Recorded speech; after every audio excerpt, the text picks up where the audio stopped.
Hello everyone, welcome back to our channel G tech Boli. तो कैसे हैं आप सभी? आई होप आप सभी लोग अच्छे होंगे। तो जैसा भी हमारे बच्चों सेकंड यूनिट चल रही है जो है हमारी soft skills for professional excellence, इसमें कुछ टॉपिक हमने पढ़ लिए हैं। आज इसमें ओवरऑल तीन टॉपिक हमारे थे, जो कि हमारा फर्स्ट टॉपिक था introduction to soft skills and hard skill, ये भी हम पढ़ चुके हैं। सेकेंड टॉपिक हमारा है इंपोर्टेंस ऑफ सॉफ्ट स्किल, ये भी हम पढ़ चुके हैं। नेक्स्ट हमारा टॉपिक आता है applying soft skills across culture, ये हमारा लास्ट टॉपिक है जिसे हम आज के सेशन में पढ़ेंगे। Applying soft skills across culture, soft skill हम पढ़ चुके हैं बच्चों, और हमने अलग से स्किल को भी पढ़ा क्या होता है, ठीक है। स्किल के बिहाफ पे हमने सॉफ्ट स्किल हार्ड स्किल दोनों पढ़ी, लेकिन वही सॉफ्ट स्किल अब हम अपने कल्चर में हमने पढ़ी सॉफ्ट स्किल की हम अपने वर्क प्लेस पे कैसे यूज कर सकते हैं, ठीक है। लेकिन अब हमने क्या पढ़ा कि उसकी इंपोर्टेंस हमने पढ़ी कि वर्क प्लेस पर क्या उसकी इंपोर्टेंस है। बट अब हम सॉफ्ट स्किल पढ़ेंगे अपने कल्चर के अकॉर्डिंग, ठीक है, कि हम उसको कल्चर में कैसे फिट बिठा सकते हैं अपनी सॉफ्ट स्किल को, उसकी वहाँ क्या इंपॉर्टेंस है। तो बेसिकली बच्चों हम देखें तो हमारे जो कल्चर है, हमारी जो संस्कृति है, उसमें क्या है, हम अलग अलग प्रवृत्ति के लोग होते हैं, हम नए नए लोगों से वहां पे मिलते हैं। फॉर एग्जाम्पल हम घर पे तो रहते ही है, नो डाउट, ठीक है, वहाँ का हमारा एक अपना ही एक कल्चर होता है, ठीक है। वहां पे बाहर के किसी भी व्यक्ति का क्या है, रोल नहीं होता, ठीक है। वहाँ क्या है, जब हम सोशल लाइफ में अपनी निकलते हैं, कहाँ निकलते हैं बच्चों, ये कहाँ हमारी काम करती है, सोशल लाइफ। इसे आप समझिए, ये कहाँ पर काम करती है, हमारे कल्चर में। कल्चर में हमारी सॉफ्ट स्किल कहाँ काम करती है, हमारी सोशल लाइफ, ठीक है, सोशल लाइफ। दूसरा हमारी professional life.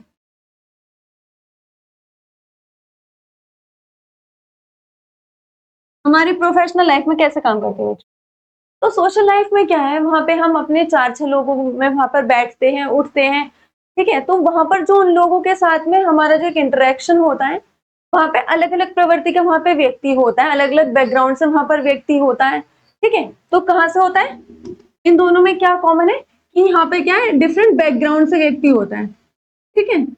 Different background, categories, ठीक है। एक्सपीरियंस तो अलग होते हैं, जो जिस फील्ड में होगा उसका वो, ठीक है। या फिर हम ये कैसे, अगर हम सोशल लाइफ में हैं, ठीक है, बैकग्राउंड उसका अलग हो सकता है, कैटेगरी अलग हो सकती है, या इनफैक्ट हम ये कह सकते हैं कि थोड़ा एज डिफरेंस भी अगर है, ठीक है, तो हम उसके अकॉर्डिंग एज डिफरेंस अगर है तो फिर हम उतने उसको रेस्पेक्ट के साथ में बात करते हैं।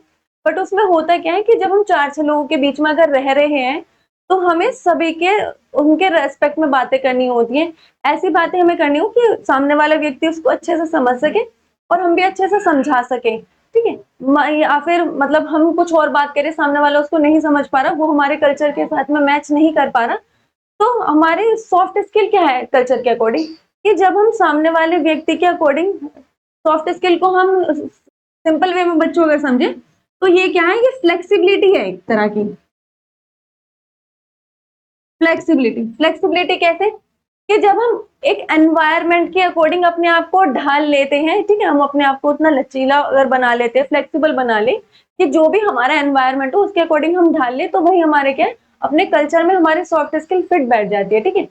वही अगर हम प्रोफेशनल लाइफ की अगर बात करें, तो जहां पर भी जो भी हमारा वर्क प्लेस है वहां पर हम काम करते हैं, ठीक है, वहां पर हम काम करें तो वहां पे अलग अलग प्रवृत्ति के लोग हैं, अलग अलग जगह से लोग बिलोंग करते हैं, ठीक है। यस, कभी कभी ऐसा होता है कि आज के टाइम में आपने देखा है माइग्रेशन बहुत ज्यादा हो रहा है, व्यक्ति एक जगह से दूसरी जगह जा रहा है अपने काम की तलाश में, जो भी उसके रीजन रहे हो, वहां पर अगर वो व्यक्ति वहां पे लोगों के नए लोगों के साथ में वो इंटरेक्ट करता है, वहां पे उनसे घुलने मिलने की कोशिश करते हैं, तो उससे पहले एक उनका कि कल्चर डिफरेंस आ जाता है कि ये व्यक्ति वहां का है, वो वहां के नए तौर तरीकों को एक्सेप्ट करने में उसे थोड़ी प्रॉब्लम आती है, न्यू चैलेंजेस फेस करने पड़ते हैं।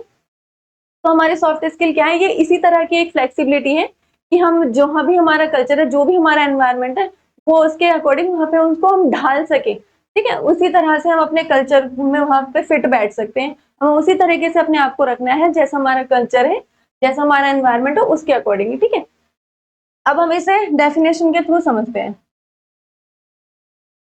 अप्लाइंग सॉफ्ट स्किल्स की। अब हम इसको डेफिनेशन के थ्रू समझते हैं। In simple terms it's about understanding how to communicate. ये किसके बारे में होती है, अगर हम सिंपल वे में समझे कि हम कैसे कम्युनिकेट कर रहे हैं, ठीक है, कैसे हम समझ रहे, listen and work well with people from different backgrounds, कि हम कैसे कम्युनिकेट करें, कैसे चीजों को सुन रहे हैं, ठीक है। ये भी तो एक कल्चर का ही पार्ट है कि हम मतलब ऐसा ना हो कि व्यक्ति अगर डिफरेंट बैकग्राउंड का है, कहीं अलग जगह से आया है, हमें समझ नहीं आया तो हम ठीक तरह से सुने भी नहीं।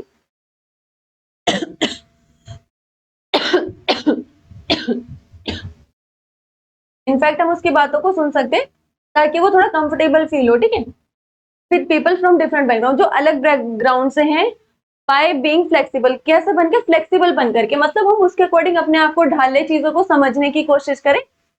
यहाँ पे इन्होंने बोला ना फ्लेक्सिबल, फ्लेक्सिबल अपने आप को उस तरीके से ढालना जिस तरीके से सामने वाला चाहता है कि हम उसकी बातों को समझे, सिंपल वे में, ठीक है। ओपन माइंडेड, हमें ओपन माइंड के साथ में व्यक्ति से बात करनी है, उसके साथ में इंटरेक्ट करना है, and considerate of cultural difference, और हमें जो हमारा कल्चरल डिफरेंस है हमें उसको भी थोड़ा खत्म करना चाहिए, क्योंकि जब हम एक साथ में रह करके जब हम एक साथ में अगर रह रहे हैं तो हमें दोनों के कल्चर को थोड़ा कंबाइन करके चीजों को करने की कोशिश करनी चाहिए, जिससे हमारी चीजें थोड़ी इजी वे में हो जाए। अगर डिफरेंट कल्चर से हमें एक साथ में अगर रहना है, या दोनों व्यक्ति का अलग अलग कल्चर है, तो अगर हमें काम एक ही जगह करना है तो हमें उसी एनवायरमेंट के अकॉर्डिंग हमें काम करना होगा अपना।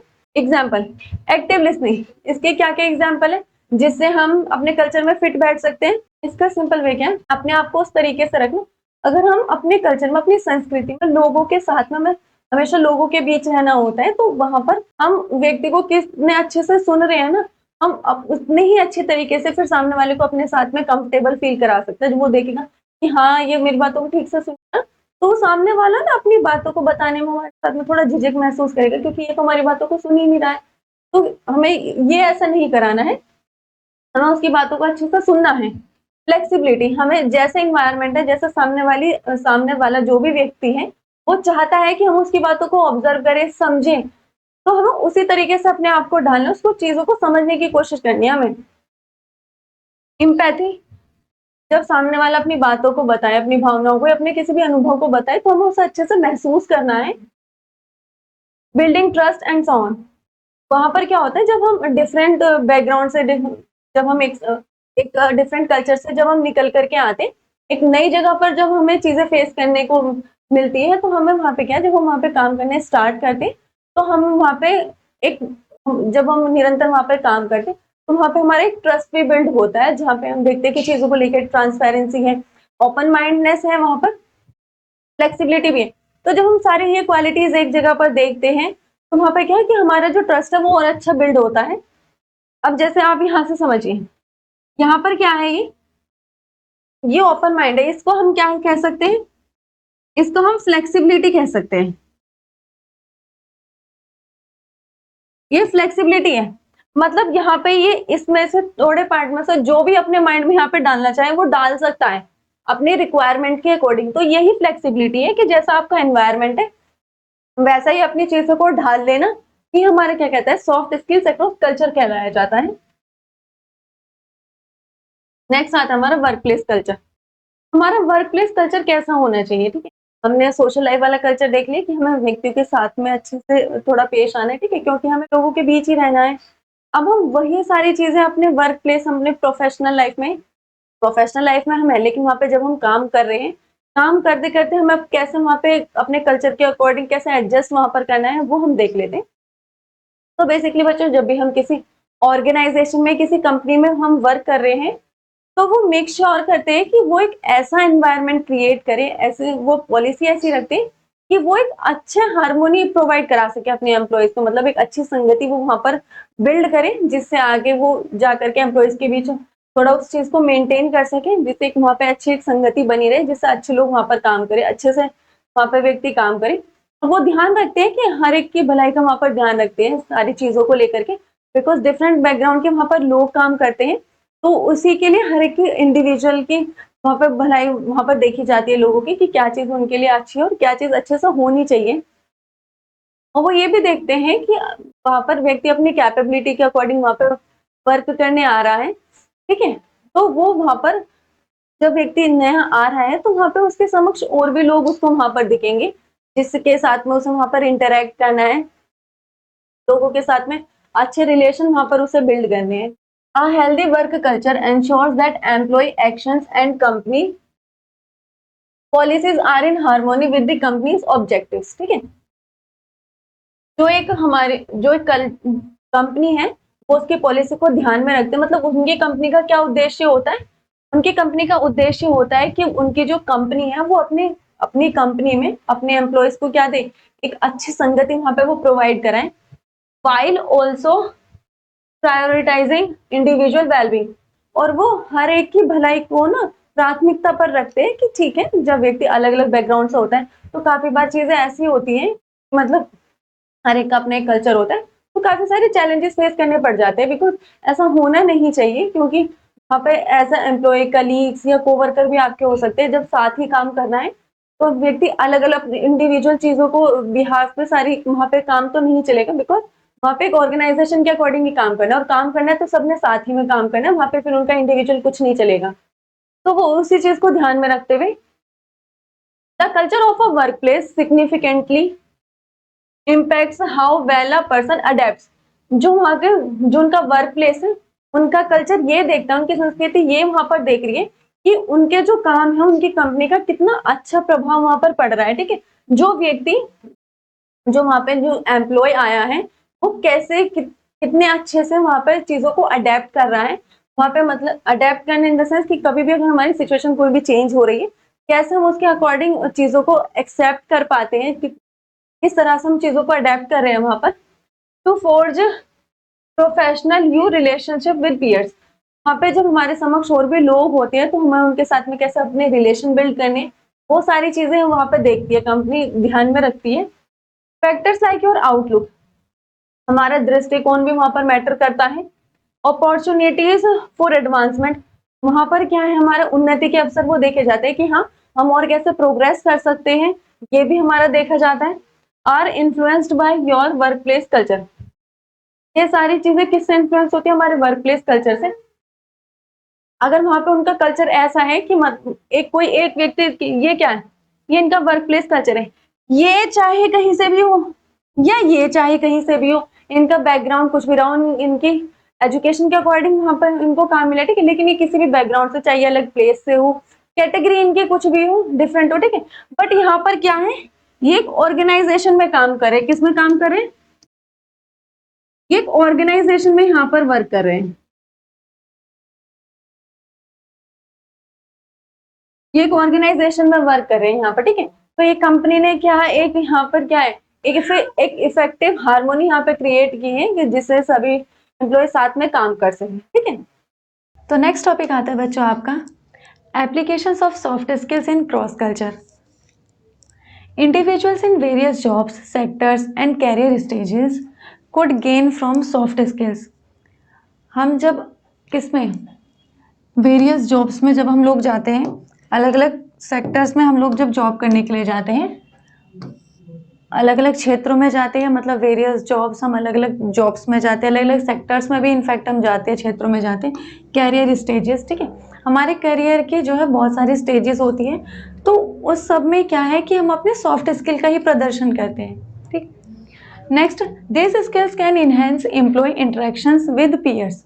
ये जो हमारी स्किल है वो एम्प्लॉय का जो बातचीत करने का जो तरीका है कर्मचारी के साथ, ये उसको भी बेहतर बनाता है। increase adaptability to change and enable proactive responses to diverse scenarios। Different scenarios होते रहते हैं, अलग अलग वाक्य होते रहते हैं, तो उनमें हमें क्या है, प्रोएक्टिव रिस्पॉन्सेज हमें देना होता है, मतलब हमें चीज़ों को लेकर के सक्रिय रहना होता है, ठीक है, सक्रिय। तो मतलब जब चेंजेस अगर उसमें आ रहे हैं, कोई भी अगर सिनेरियो अगर हो रहा है उसमें चेंजेस अगर आ रहे हैं, तो हम उन सिनेरियोज के अकॉर्डिंग अब कैसे हम चीज़ों को अडेप्ट कर पाते हैं, ठीक है, वो भी हम इसमें देखते हैं। वो भी हमारे किसकी वजह से पॉसिबल हो पाता है, सॉफ्ट स्किल की वजह से ही पॉसिबल हो पाता है। Here are some of these essential soft skills that are required at a cross cultured work place. यहाँ पे कुछ सॉफ्ट स्किल्स भी दी गई है आगे, जो कि रिक्वायर्ड होती है हमारे जब भी हम वर्क कर रहे होते हैं हमारे वर्क प्लेस पे। आइए देखते बच्चों, जिसमें से फर्स्ट हमारी है communication. Establishing and maintaining good connections with stake holders. ठीक है, हम जहाँ पर भी काम करें हमें वर्क प्लेस में कम्युनिकेशन अपना कैसे इस्टेब्लिश करना है और किस किस के साथ हमें अच्छा रखना है। जैसे हमारा स्टेक होल्डर्स हैं, कोई भी अगर कंपनी है, ऑर्गेनाइजेशन है, उनका क्या है, फाइनेंशियल जो पार्टिसिपेंट होते हैं, उनके जो पार्टनर होते हैं, उनके साथ में क्लाइंट्स हो गए, हमारे ग्राहक हो गए, कोई भी कंपनी अगर है, कोई भी अगर हम छोटा मोटा भी अगर हमारा बिजनेस है, वहाँ पे अगर कोई क्लाइंट वगैरह हमारे हैं, और कोवर्कर जो हमारे सहकर्मी हैं, हमें उनके साथ कैसा रखना है, एक इफेक्टिव कम्युनिकेशन रखना है। वहाँ पर उसकी रिक्वायरमेंट होती है, क्योंकि अगर हमें मार्केट में रहना है, वर्क प्लेस में अगर हमें काम करना है, तो वहाँ पे हमारे एक इफेक्टिव कम्युनिकेशन रहना बहुत ज़्यादा ज़रूरी है। ठीक है, communication skills include, communication skill क्या क्या चीज़ें इंक्लूड करती है, एक्टिव लिसनिंग एंड रिस्पॉन्डिंग। ठीक है, वहाँ पे क्या है, कम्युनिकेशन का एक पार्ट है कि अगर एक व्यक्ति बोल रहा है तो वहाँ पे दूसरे व्यक्ति को अच्छे से सुनना है। जब हम उसको अच्छे से सुनेंगे तभी हम वहाँ पे एक अच्छा रिस्पॉन्स भी हम कर पाएंगे। नेक्स्ट है हमारा verbal communication, oral and written. Verbal communication हो रहा है तो वो हम पर डिपेंड करता है सिचुएशन के अकॉर्डिंग कि वहाँ पर ओरल हो सकता है या फिर रिटन हो सकता है। ठीक है, वो हम सिचुएशन के अकॉर्डिंग देखेंगे। नेक्स्ट हमारा आता है लीडरशिप। लीडरशिप क्या है बच्चों, a competent leader may motivate their group to reach extraordinary height. जो भी हमारे कभी ग्रुप में अगर हमारा वर्क होता है तो ग्रुप में कोई एक व्यक्ति ऐसा होता है जो पूरी टीम को लीड कर रहा होता है, जिसके अंदर वो क्वालिटीज़ होती हैं, वो लीडरशिप होती है कि वो पूरी जो ग्रुप है उसका नेतृत्व कर सके, वो उन्हें एक्स्ट्राऑर्डिनरी हाइट तक ले जा सके। ठीक, कहाँ तक बच्चों, असाधारण ऊंचाइयाँ। ठीक है, वो उन्हें एक्स्ट्राऑर्डिनरी हाइट तक ले जाने के लिए वो उन्हें मोटिवेट करता है कि हाँ आप ये गोल जो है अचीव कर सकते हैं। They have the capacity to establish a distinct vision conveyed clearly. ठीक है, वो क्या, उन्हें एक विशिष्ट विजन उन्हें देता है और वो सारी चीज़ों को क्लियरली करके चलता है, सारी चीज़ों को क्लियरली बता करके चलता है, बिकॉज वो वहाँ पे उन्हें गाइड कर रहा है, उन्हें लीड कर रहा है, उन्हें बता रहा है कि उन्हें उस हाइट को कैसे उसे अचीव करना है।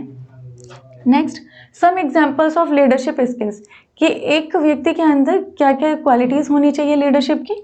पहला, मैनेजमेंट, उसके ग्रुप में जो भी काम कर रहे हैं वो उन सारी चीज़ों को अच्छे से संभाले, सारी चीज़ों को मैनेज करे, पर्टिकुलर जितने भी उसके ग्रुप में व्यक्ति हैं उन सारे चीज़ों को, सभी ग्रुप मेंबर्स को और सारी चीज़ों को, जो भी टास्क है सारी चीज़ों को अच्छे से मैनेज करें। नेक्स्ट, इट्स स्ट्रेटेजिक थिंकिंग, कोई भी अगर हम काम करें वो काम हम किस तरीके से कर रहे हैं, किस प्लानिंग के साथ में हम वो काम करें, वो भी हमारा किसका पार्ट है, लीडरशिप का ही पार्ट है। जैसे ये है यहाँ पर एग्जाम्पल के तौर पर हम देखते हैं, ये क्या है, ये लीडर है, ये क्या है, ये इसकी पूरी टीम है, ये इनको यहाँ पे गाइडलाइन दे रहे हैं, मोटिवेट कर रहे हैं इनको क्या करने के लिए, यहाँ पे कोई भी एक पर्टिकुलर गोल को इन्हें यहाँ पर अचीव करना है, तो गोल को अचीव करने के लिए यहाँ पर क्या कर रहा है, उन्हें गाइडलाइन दे रहा है। ठीक, ये एक लीडर है, ठीक है, जो कि पूरी टीम को लीड कर रहा है, इसके अंदर वो क्वालिटीज़ है, वो स्किल्स इसके अंदर है। नेक्स्ट हम देखते हैं टीम वर्क।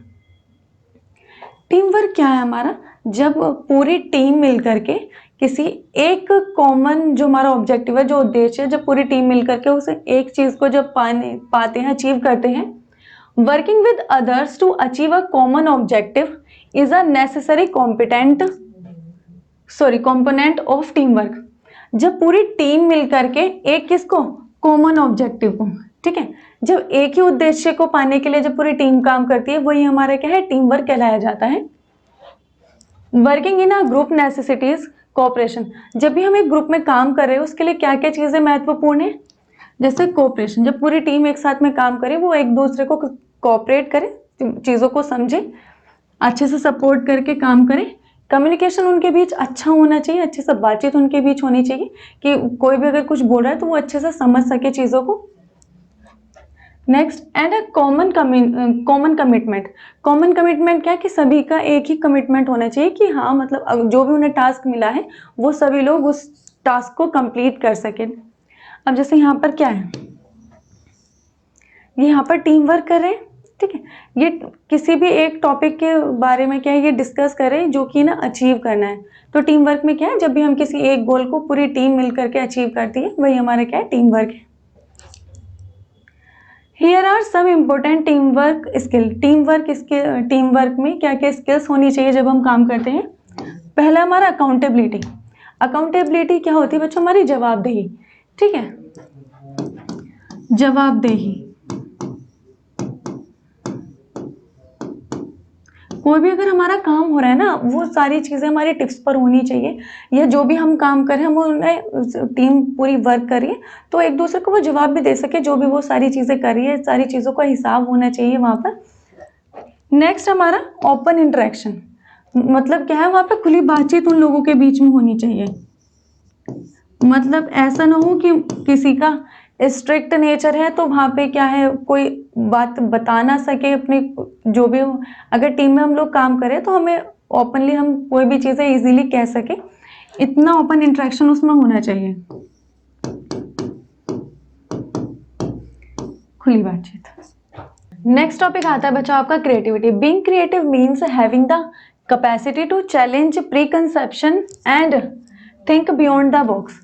इसमें क्या है कि क्रिएटिव होने का मतलब क्या है, पूर्वाग्रह। क्या है बच्चों, पूर्वाग्रह। जब किसी चीज के बारे में हमें प्रॉपर नॉलेज ना हो लेकिन हम फिर भी उसके बारे में एक धारणा जब हम बना लेते हैं, ठीक है, जब उसके आगे हम सोचते हैं, तो वही हमारी क्या क्रिएटिविटी है कि हम किसी चीज के बारे में अगर हमें नहीं पता तो उससे रिलेटेड फिर भी हम कितना चीजों को लिए सोच पाते हैं। Creative skills bring, creative skill में क्या है, क्यूरियोसिटी। क्यूरियोसिटी क्या है, हमारी चीजें जानने की इच्छा जब हमें होती है, ठीक है, जानने की इच्छा, ये भी हमारी किसका पार्ट है, क्रिएटिविटी का ही पार्ट है। जब हम हमारी किसी चीज को जानने की इच्छा होगी तभी तो हम उस चीज के बारे में और आगे सोच पाएंगे, कुछ कर पाएंगे। इमेजिनेशन हमारा क्या है, कल्पना। कल्पना, अगर हमें उस चीज के बारे में नहीं पता, एक धारणा हमने बना ली है, तो धारणा कब बनी, जब हमने उसको चीजों को इमेजिन किया तभी तो हम एक धारणा तक पहुंचे, कोई चीज का हमने कोई जजमेंट हमने दिया। नेक्स्ट आता है problem solving. Coming up with various alternatives is a necessary skill for problem solving. Problem solving में क्या है कि हमारे कोई भी अगर प्रॉब्लम आती है तो हमारे पास में बहुत सारे ऑप्शंस होने चाहिए। ये क्या है, ऑल्टरनेटिव्स, मतलब विकल्प, ठीक है। कोई भी प्रॉब्लम को सॉल्व करने के लिए हमारे पास बहुत सारे ऑप्शंस होने चाहिए। ये स्किल जो है हमारे अंदर ज़रूरी है, ठीक है। क्या है, ये नेसेसरी स्किल है जो कि व्यक्ति के अंदर होनी चाहिए कोई भी प्रॉब्लम सॉल्व करने के लिए। प्रॉब्लम हमें कहीं भी आ सकती है, इनफैक्ट हमारे पर्सनल लाइफ में भी और प्रोफेशनल लाइफ में भी कभी भी प्रॉब्लम आ सकती है, तो उसे हम किस तरह से सॉल्व करते हैं। Here are some problem solving skills. First हमारा क्रिटिकल थिंकिंग, चीज़ों को लेकर के कोई भी अगर प्रॉब्लम है तो हम उसको लेकर के कितना स्पष्ट सोच सकते हैं, ये भी हमारे लिए बहुत ज़्यादा ज़रूरी है, ठीक है। क्योंकि जब हम उस चीज़ों को लेकर के हम क्लियरली सोच पाएंगे तभी जा करके हम किसी फाइनल रिजल्ट तक पहुंच पाएंगे। नेक्स्ट हमारा स्ट्रैटेजिक थिंकिंग, किसी भी काम को करने के लिए, प्रॉब्लम को सॉल्व करने के लिए क्या है, उसका जो हमारा सोल्यूशन जो निकलता है, जो भी हम जिस सोल्यूशन पर फिर हम काम करते हैं, जो सोल्यूशन बना करके हम काम करते हैं, वही क्या है, हमारी स्ट्रैटेजिक थिंकिंग होती है।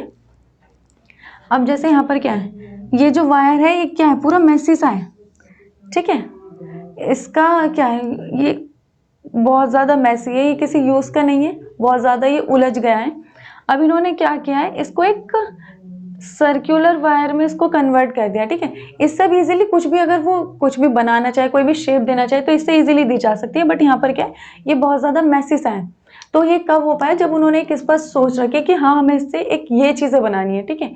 और स्ट्रैटेजिक थिंकिंग क्या है कि इन्होंने इससे इसको कन्वर्ट किया, ठीक है। एक स्ट्रैटेजी उन्होंने बनाई अपने काम को करने के लिए। नेक्स्ट आता है हमारा emotional intelligence. Emotional intelligence is one of the crucial skills that helps anyone to like harmoniously. Emotional intelligence जो है वो एक बहुत ही महत्वपूर्ण स्किल है सभी के लिए, जहाँ पर हम काम करते हैं एक अच्छी संगति के लिए। अगर एक अच्छी संगति होगी तो वहाँ पे अच्छी संगति कब होगी, जब हम लोगों के साथ में इमोशनली अच्छे से पेश आएंगे, अच्छे वहाँ पर फिर क्या इमोशनली अच्छे से पेश आएंगे तो वहाँ पर हम एक अच्छा संगति भी हम वहाँ पर क्रिएट कर सकते हैं, एक एनवायरनमेंट वहाँ पर हम अच्छा क्रिएट कर सकते हैं। This skills help to build a good culture as people are attached to one another and seldom hurts someone. ये स्किल क्या करती है, ये हेल्प करती है हमारा एक अच्छा रिलेशन बिल्ड करने पर। कहाँ पे, वर्क कल्चर में, जहाँ पे हम वर्क करते हैं वहाँ पर, उस कल्चर में ये बहुत ज़्यादा हेल्पफुल है हमारे इसको बिल्ड करने में, हमारे इमोशनल इंटेलिजेंस को बिल्ड करने में, ठीक है। और कोई शायद ही होगा जो एक दूसरे को हर्ट करेगा, किसी की बातों से किसी को चोट पहुंचेगी, हर्ट करेगा, ठीक है। वहाँ पे सभी लोग क्या है, एक दूसरे से अटैच होते हैं, इमोशनली अटैच होते हैं। जहाँ पर भी हम वर्क कर रहे होते हैं वहाँ पर जब हमने एक इमोशनल अपना एक रिलेशन वहाँ पे बिल्ड कर लिया है, तो वहाँ पर फिर लोग क्या है, एक दूसरे से इमोशनली अटैच हो जाते हैं। और इमोशनली अगर वो अटैच हो गए, फिर कोई किसी को शायद ही कोई किसी को हर्ट कर पाए। Here are some examples of emotional intelligence skills. यहाँ पे कुछ एग्जाम्पल इन्होंने दिए हैं, जैसे है सोशल स्किल्स, जैसे सामाजिक स्किल भी हमारे अंदर होनी चाहिए, बिकॉज हम वहाँ पर सभी लोगों के साथ में काम करते हैं, तो हमें ये भी पता होना चाहिए कि सार्वजनिक तरीके से कैसे लोगों के साथ में पेश आना होता है। नेक्स्ट हमारा मोटिवेशन, जहाँ मोटिवेशन की जगह ज़रूरत जो है हर जगह हमें पड़ जाती है कि अगर हम कहीं भी किसी मुद्दे से अगर थोड़ा भटक रहे हो, डिमोटिवेशन आ जाए किसी भी चीज़ को लेकर के, तो सही एक मार्गदर्शन करना, एक सही राह दिखानी क्या है, वो कहीं पर भी हमें उसकी नीड पड़ जाती है। तो ये क्या है, ये भी हमारा इमोशनल इंटेलिजेंस का ही पार्ट है, जब हम लोगों को सही एक राह दिखाते हैं, उनका एक मार्गदर्शन करते हैं, ठीक। इसका क्या, हमारा सेल्फ अवेयरनेस, सेल्फ अवेयरनेस भी हमारे अंदर होनी चाहिए। मोटिवेशन, इमोशनल इंटेलिजेंस के अंदर हमारी क्या क्या चीज़ आती है, सेल्फ अवेयरनेस है, मोटिवेशन, इम्पैथी, इम्पैथी है आपका, सोशल स्किल्स है, और सेल्फ रेगुलेशन है, ठीक। हमारी ये सारी चीज़ें जब हमारे अंदर होती है, ये स्किल्स के तौर पर काम करती, तब हमारे क्या है, एक इमोशनल इंटेलिजेंस हमारे अंदर एक डेवलप हो पाता है, हम लोगों के साथ वो अच्छे से इस्टेब्लिश कर पाते हैं। तो यहाँ पर बच्चों आपकी सेकंड यूनिट कंप्लीट होती है। नेक्स्ट यूनिट हम थर्ड यूनिट आपकी जल्दी ही स्टार्ट करेंगे। तब तक के लिए आप इस वीडियो को पढ़िए, जो भी आपको पढ़ा दिया गया है इस लेक्चर में, सारी चीज़ों को अच्छे से पढ़िए, नोट्स अच्छे से बनाते चलिए, और जो भी PDF आपको प्रोवाइड कराते जा रहे हैं उनको भी पढ़ते चलिए, जिससे आपको वीडियो का सारा रिमाइंड हो जाए। तब तक के लिए बाय बाय, टेक केयर बच्चों।